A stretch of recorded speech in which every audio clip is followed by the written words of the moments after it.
Hi friends, అందరూ బాగున్నారా? అన్న మడగారికి హరోహర, ఉన్న రమ్మనికి హరోహర. ఈరోజు చాలా అద్భుతమైనటువంటి విశేషమైనటువంటి ఉత్సవం మన అరుణాచలంలో.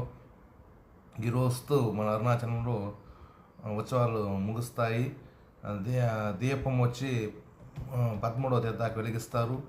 నేను ఈరోజు నైట్ అయినా రేపైనా వెళ్ళేసి అరుణాచల దీపం దర్శించుకొని 18th టైం అరుణాచల గిరివలం చేస్తానండి. అన్న మలయార్కి హరోహర, ఉన్న మన అమ్మనికి హరోహర. ఈరోజు ఉత్సవం ఏంటో తెలుసా? మన అరుణాచల ఈశ్వరుడే ఈరోజు గిరివలం చేపిస్తారు. అరుణాచల ఈశ్వరుని చేత గిరివలం చేపిస్తారు. అరుణాచల ఈశ్వరుడు ఉన్న మన అమ్మని చేత, ఇద్దరి చేత ఈరోజు గిరివలం జరుగుతుంది. అది అయిపోయినాక ఈరోజు నైట్ అగ్నికొండ ప్రవేశం ఉంటుంది. అరుణాచల శివుడు ఎందుకు గిరివలం చేస్తాడు తెలుసా? పురాణాలు చెప్తున్నాయి. అప్పట్లో అక్కడికి వచ్చి అరుణాచలేశ్వరుడు గిరివలం చేసి ఉన్నమని మ్యారేజ్ చేసుకున్నాడంట. దానివల్ల అక్కడ అరుణాచలంలో గిరి ప్రదక్షిణకు అంత మహిమ ఉంది. సాక్షాత్ అరుణాచలేశ్వరుడే అరుణాచలంలో గిరివలం చేశాడు. అన్న మలయార్కే హరోహర, ఉన్న నమనకి హరోహర.